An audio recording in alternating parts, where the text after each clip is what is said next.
Hello guys, today's video is about the hellhound zuniless build. I was looking back at the old video and I've updated the build considerably now. It's a lot stronger, so I'm going to share it with you guys.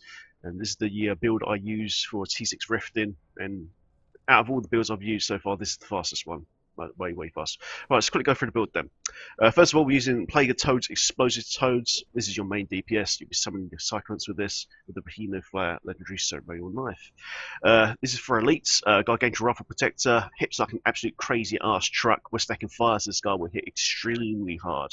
We're using Zombie Dogs, Burning Dogs for this build as well, with the Tallman's Finger Ring, which makes one giant dog. The dog will just run in there and just wreck face. It's absolutely amazing. We're not using GI in the passives here, guys. That's why we've got Wave and Mutilation on, because it's only on an 8-second cooldown, and it also procs a lot of Cyclones as well. It's an excellent skill. I love this skill. Also does a minor knockback as well. Okay, I'm using Spirit Walk Jaunt. We don't need no mana in this build, so we're just using the 3 seconds of movement speed and damage immunity. Fantastic. As usual, Big Bad Slam Dance for the massive 30% increased damage for all your pets and yourself, of course. On the passive, we're using Pierce the Veil. Like I said earlier, we're not using any mana whatsoever in this build. You know, you don't use any mana in this build, so we can take advantage of the 20% increased damage for yourself and your pets. Also, your pets. Using Midnight Feast, guys, this buffs the Zombie Dogs and Gargantua's damage by 50%. So these guys will hit 50% harder than usual, and this just makes for very fast clearing times. You also get one additional dog. Each additional dog, in conjunction with the Tallman's Finger for your dog, increases damage round about by 20%. So you've got one additional dog here, so it boosts it up. We're using Fetch Cyclones. Even though they don't hit for fire, they're still extremely good. They still hit anything for a region of about 7 to 10 mil in my current gear. And they're blockers, basically. They're blockers, but they still give you some very good DPS, even though they're physical. And last but not least is Fierce Loyalty. I absolutely love this passive so much. 30 increased movement speed is awesome. I'm running 54% I think at the moment, and it just makes for extremely fast times. If you find yourself you don't have much vitality, you can switch this to Zombie Handler. You still get that one additional dog, which boosts up the dog's damage even more with TMF, but you can gain 20% increased life. My life is pretty good as it is though, so I'm going to stick with Fierce Loyalty. Okay, gear. Okay, so we're using the Behemoth Flare. This makes the toads seek out enemies, and it can explode twice. If exploding twice, it's almost 500 weapon damage per cast, which is incredible, especially when you're stacking a lot of fire. Okay, change to the Mojo. We're now using a Ucapian Serpent, guys. Make sure you get Zombie Dog damage on here, crit, and most importantly, Vitality. It took me a very long time to get this Mojo Serpent here with a Vital roll. It was extremely difficult, and yeah, just make sure you got that Zombie Dog damage on there. And also, guys, the best thing about this Mojo is the damage is redirected to your Zombie Dogs. It doesn't matter. This dog hardly ever dies. I've only ever seen it die on Mathiel and some very rare T6 Elite packs with fire chains. That's the only time I've ever seen the dog die. To be honest, it's only on a 40-second cooldown though, so it's up pretty quick anyway. So this is a must now. Tallman's Finger, guys, as well. Try to get Trifecta if you can. I still have not found one better than this. I would prefer attack speed than the average damage roll, but it's still very good. So Tallman's Finger, even if you get a bad one, it's still going to be decent. With this build, guys, you can use any belt you want. I actually found a new Witching Hour the other day. It was absolute trash. Didn't have no intelligence, no vitality, nothing. So my old legacy one was actually better. But you can, like I said, you can use any belt you want. You can use a Harrington Waistguard, you can use a Blackthorn's belt, whatever you fancy. I suggest a Harrington Waistguard is good. I'm actually using a Witching Hour, my old level 60 Witching Hour, just because it increases my DPS so high. I don't really need the extra toughness because my VIT's quite high anyway. I can switch in this, and you know, my toughness goes through the roof. But to be honest, I don't even need it. I can actually run this whole one at the moment. Okay, for the ring, guys, you want a Firestone of Jordan. In an ideal world, you want one with CHD. I've still not found a better one than this at the moment for fire. So you want a critical hit damage one here as well. You want Tasker and Theos, guys, for the pet attack speed. You want these Trifecta as well. Attack speed, CHD, CC. You want the Mask of Jerem, absolutely key to the build. And with the Jerem, guys, you want a Vitality roll. You do not want the All-Res roll. So you want Vitality and Crit. Okay, so you want that as well. Okay, so you want a 3-part all kills now. You want shoulders with an armor roll and zombie dog damage there as well. Try to get to 15%. On the chest plate, you want triple sockets, vitality as well. Try to get a good secondary as well, like globes and life after each kill, which is what I got on here. I was very fortunate to get this. And on the bracelet, you want fire, int vit and crit as high as you can get it. I still need to make a better brace than this myself as well. For the amulet, any amulet you wish. I personally would prefer a Haunt of Vaxo because I like the extra pets coming out. But at the moment, I haven't got a fire Haunt of Vaxo at the moment. But for the amulet, you want, of course, fire damage in CHD and CC. And in the legs, I'm using 2-part Blackthorns. We're using 2-part bonus to here. So we've got the 250 vitality and extra 10% elite damage, which is very, very good. The only thing that's going to slow you down in T6 farming is elites. That's the only thing that's going to slow you down. So we've got this here as well. If things get really dicey, I can switch in Blackthorn belt here as well and activate the 3-part bonus as well. So we get that extra damage reduction as well from elites. But to be honest, most of the time it's absolutely fine. And you go, that is the gear. All right, let's show it in action. Let me just go to keep depths level 1. There we go. We go find some elites. So as you see, guys, the dog's got a fire AoE pulse on all the time, and it would just wreck face.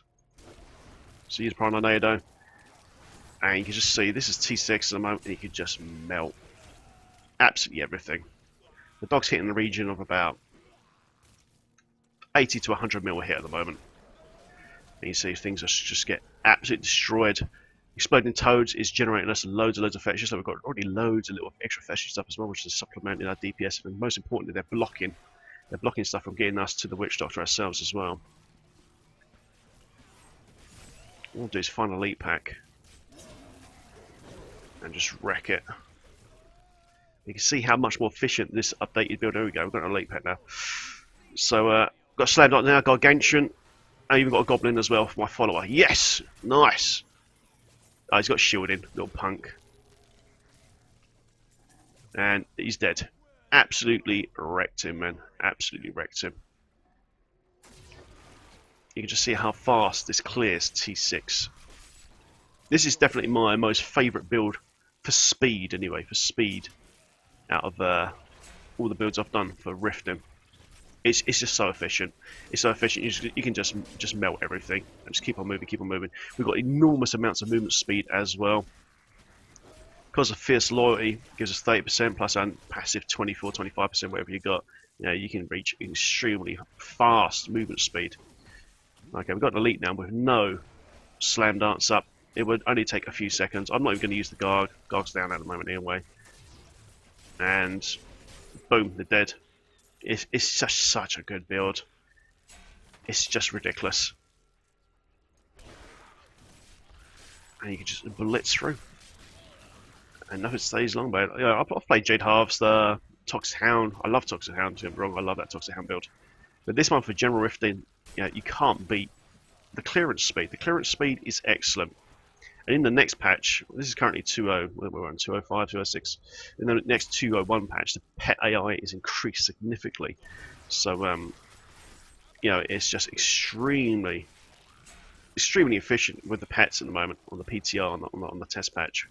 Because they can actually get around their target properly at long last. And it's just absolutely smash. It's just a ridiculously good build. You know, there's a lot of improvement as well I can do, especially with the Sodge. This Sodge sucks. Absolutely sucks. You know, I need 50 CHD on this Sodge yet as well. And if we can clear this fast now, without that extra 50 CHD, can you imagine what it's like when I get that new Sodge? Whenever I get it, I need a new Sodge, please. Give me a new Sodge. My God. Anyway, let's quickly just show the dog damage. I'm not going to DPS now. You can see the big hits from the dog. What's the big hits from the dog there? It's got an AoE pulse there, hitting for about 15 to 20 mil pulse. The burning AoE. And he's meleeing as well for well into about 100 mil, 80 to 100 mil a hit. You know, I don't have to attack. I can just let the fucking dog do this. But you can see the fire pulse going off all the time. All the time. That's just the fire pulse now of the dog just going off, and that just bam, bam, 85 mil. Disgusting, absolutely disgusting. Okay, let's quickly show you the stats then. Okay, so we're running in with this particular build. We're running 51 elite. The elite damage is coming from the Orc Hills and the Blackthorns. Okay, and of course the Sona Jordan. So it's very important to have high elite damage. It just wrecks face. It's very, very good. It's quite high to have high attacks per second. If you don't have a Witching Hour, guys, just use you can just use Blackthorn Belt on there or Heritage West Guard. Any of these would be absolutely fine. Where is it? So we've got quite high CC, quite high CHD, 42 Sovereign Dog damage, and 59 fire. Almost only 1% out from fire, which is kind of sweet. Because the bloody sodge.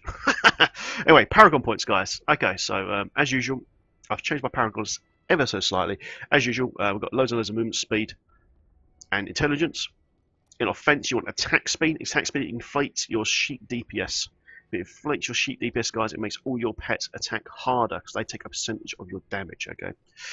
Then after that, you want to stack CHD for your pets because pets now have the amount same CHD as you have. That's why they hit so hard now.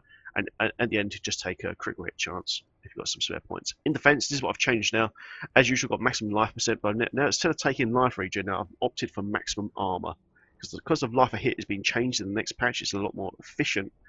I've opted for armor to make myself a lot more tanky, and also raises the sheep DPS of my toughness for my pets as well. So the toughness for the pets is a lot higher as well because my armor is higher. They take a percentage of my toughness, and therefore they're a lot harder to kill. In the third part, I've just put into all resistance at the end. In utility, I've got area damage. You've got a 20% chance base of area damage going off with every attack. So with explosive toes hitting extremely hard, especially with that double chance explosion from the Rahino Flyer, area damage is a great thing to have. That's what making us clear extremely quickly. As usual, maximum life on hit just to keep yourself alive, and I'll just put something into resource cost. I don't even have to take this to be honest. I could just stick this into gold one, which I should do really, because I need the gold because I'm skint again. I'm fucking skint because I spent 255 mil re-rolling this one mojo. Yes, to 50% dog damage. And there you go, guys. This is the revised edition of the Hellhound build. Hope you enjoyed the video, enjoyed the new update, and just as usual, guys, please like and subscribe. And I'll see you guys soon. Cheers. Bye bye.